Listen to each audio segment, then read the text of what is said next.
Full-size SUV market is getting another big boy entry in the form of the 2022 Jeep Grand Wagoneer.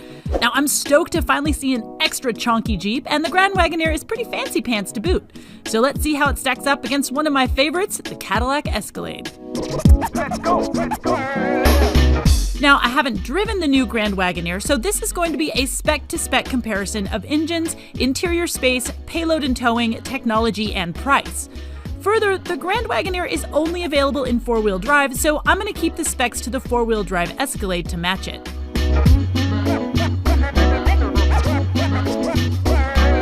First up, let's talk power plants. The Grand Wagoneer gets a 6.4-liter V8 good for 471 horsepower and 455 pound-feet of torque. The Escalade sports a 6.2-liter V8 good for 420 horses and 460 pound-feet of torque. Now, Jeep does offer a 5.7-liter V8 with e-torque, but only in the more subdued Wagoneer, not the uber-upscale Grand Wagoneer, so I'm not going to include that here. Cadillac, however, will sell you a 3-liter inline 6-cylinder diesel with 277 horsepower and 460 pound-feet of torque. So the first point is awarded to the Escalade for its choice of powertrains without compromising luxury. While both SUVs are rollin' pretty large and have 3 roomy rows, the Grand Wagoneer is a bit bigger all around, which translates into more interior space. The Grand Wagoneer has 179.2 cubic feet of overall passenger volume. The Escalade is sitting at 168.4 cubes. Legroom in the first row of the Jeep is 40.9 inches, but the Cadillac beats it with 44.5 inches. However, after that, it's all Jeep, with 42.7 inches of legroom in the second row compared to 41.7 inches in the Caddy, and 36.6 inches of third row legroom in the Grand Wagoneer compared to 34.9 inches in the Escalade. So point here goes to the Grand Wagoneer. Cargo space, however, is a little surprising. Behind the third row, the Grand Wagoneer has 27.4 cubic feet of space, the Escalade 25.5. Behind the second row, the Jeep can hold 70.8 cubic feet of cargo, the Cadillac 63 cubes. But overall, the Grand Wagoneer has 94.2 cubic feet of space, bested by the 109.1 cubes in the Escalade. Now, that's enough for 64 12-packs of Diet Dr. Pepper. 64! That's 768 extra cans of deliciousness! Now sure, while the Escalade can certainly haul bigger items and more soda when carrying just the driver and a front seat passenger, families, they're gonna family, and I expect the space behind the second and third rows to be used more often than the full cargo space.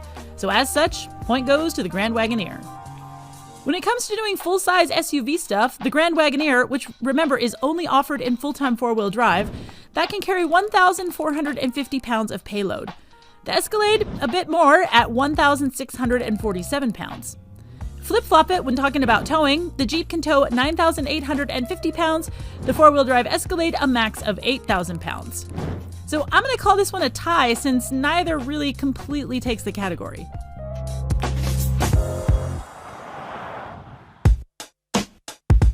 For technology, I'm going to talk about 2 features: screens and advanced driver's aids. The Grand Wagoneer has a whole bunch of screens, but the standout is a 10.25-inch screen for the passenger, so they can access navigation, exterior cameras, and entertainment, either through their device and an HDMI cable, or through Fire TV for auto with all the TV shows and movies one could ever possibly want.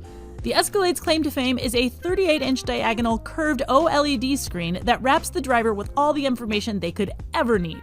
With brilliant colors and twice the pixel density of a 4K television, the OLED screen makes the Escalade stand out in a way that the Grand Wagoneer just can't match. Now, although it's going to be a late availability technology, the Grand Wagoneer will eventually feature some kind of hands-off driving system. We don't know much about it, except that it works at any speed on approved roads, and it also monitors driver attention levels. But again, this is a late availability feature. Cadillac Super Cruise system is also hands-free, also works on approved roadways at any speed, and also monitors driver attention. However, Super Cruise can change lanes for you, and it's available now. Now, I'm going to give this one to Cadillac for having Super Cruise in its cars currently. And while I like the idea of a passenger having a screen of their own, in the end, it's just an additional screen, and I think Cadillac aims higher with the curved OLED.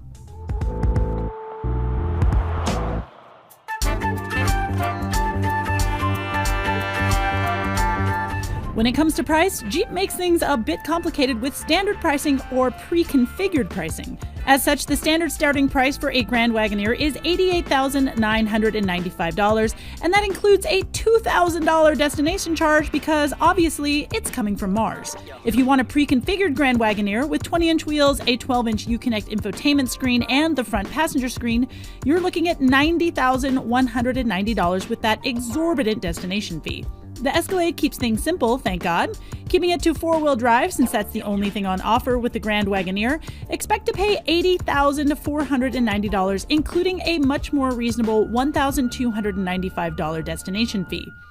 Price point? Cadillac Escalade. So we've got the Grand Wagoneer taking 2 points for passenger volume and cargo space, and the Escalade taking 3 points for engine, technology, and price.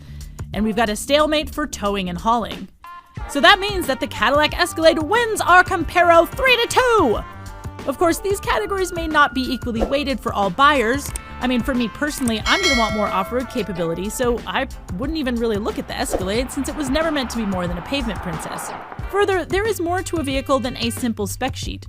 The real test will come when I drive these two behemoths back to back, but for now, I'll just say that the Grand Wagoneer has made a strong case for itself, but not enough to edge it over the top in this spec comparo.